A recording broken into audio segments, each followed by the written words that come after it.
Hello everyone, and welcome to my presentation titled Strategies in Translating Idioms. This presentation is based on the research conducted by Doni Baskara Wicaksono and Early Wahyuni. I am Muhammad Abdan Ali Mansa, and today I will take you through the fascinating words of idioms and how they are translated from Indonesian to English. Next is introduction. So, idioms are unique expressions that can be understood just by looking at the words individually. Because of their cultural roots and figurative meanings, translating idioms requires more than just a literal approach. In this presentation, we will explore how idioms in traditional Indonesian legends have been translated into English and which strategies were most effective. Next is importance of translation. In our global world, translation plays a crucial role in communication. But it's not just about substituting words. Translator must understand cultural nuances, grammar, and context to deliver accurate and meaningful translation, especially with idioms. So, what is an idiom? An idiom is a phrase whose meaning isn't obvious from the individual words. For example, the English idiom kick the bucket means to die, not literally to kick a bucket. Idioms can confuse non-native speakers and translators alike because their meanings are deeply tied to culture. Next, we're going to theoretical framework by Mona Becker. Translation scholar Mona Becker outlined 5 main strategies for translating idioms. These are using an idiom with similar meaning and form, using one with a similar meaning but different form, paraphrasing, omission, and compensation. These strategies guide how idioms can be effectively rendered in another language. Next is research focus. This presentation draws from a study that analyzed idioms in 5 Indonesian legends and their English translation. The goal was to identify what idioms were present and what strategies translators used to handle them.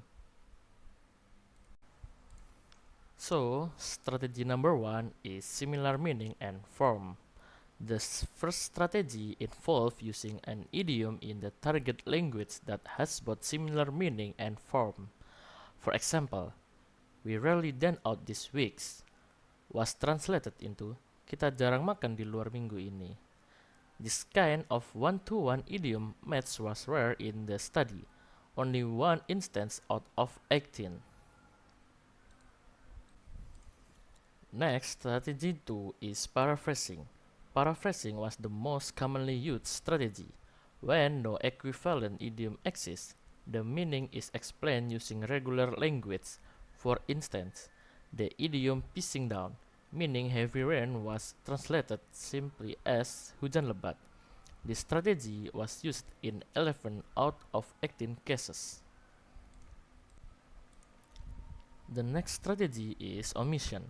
Sometimes, idioms were simply left out, especially when they couldn't be paraphrased easily or didn't fit stylistically. One example is the omission of "poor" in "He took the poor baby back to town." This approach was used in 6 out of 18 cases. Next, strategies not used.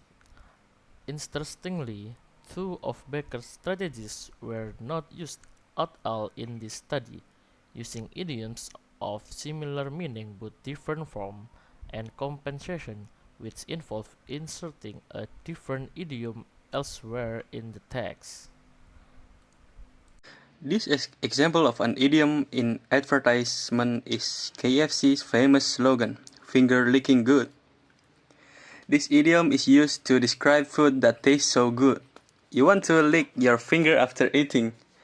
It's informal and playful, which matches the fun and casual image KFC wants to create. By using this idiom, KFC doesn't just say their chicken tastes good, they create a strong emotional reaction. It triggered the idea of comfort food, shared meals, and pure enjoyment. This makes the slogan catchy, memorable, and effective in making people crave their product. Next is conclusion. So, translating idiom is more an art than a science.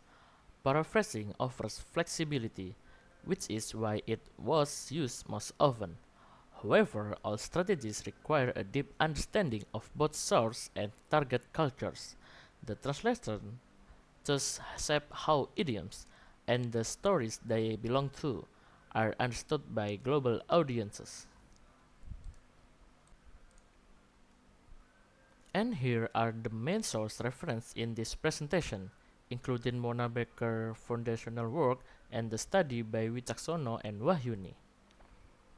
And thank you for your time and attention. I will be happy to answer any question.